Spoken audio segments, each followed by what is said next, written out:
আল্লাহ বলবেন, হাবিব আপনার উম্মত আপনাকে দিব কেন? আপনার উম্মত তো আমার বান্দা, এগুলার বিচার করতে হবে না? নবী বলবে, আল্লাহ, ও আল্লাহ, তুমি যদি বিচার শুরু করো একটাও জান্নাতে যেতে পারবে না আমি জানি, আর আমি আমারও শর্ত, আমার উম্মত ছাড়া আমি জান্নাতে যাব না। এবার তুমি কি করবা করো, এবার তুমি কি করবা করো, এবার তুমি কি করবা করো। আল্লাহ পাক বলবেন, আজকের দিনের জন্যই তো আমি মালিক ইয়াউমিদ্দিন হয়েছি, মালিক ইয়াউমিদ্দিন হয়েছি। ও রাসূল, আপনি একটা কাজ করেন, আপনার উম্মত আসুক, আমার বান্দারা আসুক, তারা হিসাব করুক, আমি হিসাবটা দিব। হিসাব নিয়ে আহকামুল হাকিমিন হয়ে বিচার করে করে যে যেটা পাই তাদেরকে সেটা দিয়ে দিব।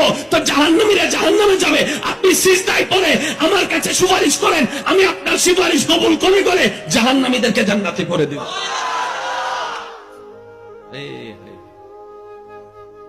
আমাদের জন্য কেঁদেছেন, আমাদের জন্য কাঁদছেন, আমাদের জন্য কাঁদবেন, তিনি হচ্ছেন নবী রাহমাতুল্লাহ।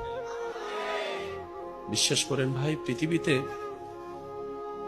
ভালোবাসা মায়ার অনেক নিদর্শন আছে, অনেক অনেক অনেক নিদর্শন আছে, কিন্তু উম্মতের প্রতি নবীর যে ভালোবাসার নিদর্শন নবীজি রেখেছেন, এটার সামনে কোনো ভালোবাসার অস্তিত্ব নেই, কোনো মায়ার অস্তিত্ব নেই, কোন ভালোবাসা মহাব্বতের অস্তিত্ব নেই। আল্লাহ আমার আয়েশার পূর্বের পরের গুনাহ মাফ করে দাও। আম্মা জান আয়েশা সিদ্দিকা নবীজির মুখে এই দোয়াটা শুনে খুশিতে আত্মহারা হয়ে গেছে, এমনকি ঢুলে পড়ছেন নবীর কোলে। নবীজি জিজ্ঞেস করলেন, আয়েশা তুমি কি অনেক খুশি হয়েছো? ইয়া রাসূলুল্লাহ, এই দোয়া শুনে খুশি হবে না, সে আবার কে? নবীজি বললেন, আয়েশা, আজকে যে দোয়া শুনে তুমি খুশি হয়েছো, একবার শুনে খুশি হয়েছ, আমি নবী মুস্তাফা প্রত্যেকটা দিন, প্রত্যেকটা নামাজে, প্রত্যেকটা রাতে আমার উম্মতের জন্য আমি এই দোয়াটাই আল্লাহর কাছে করিস।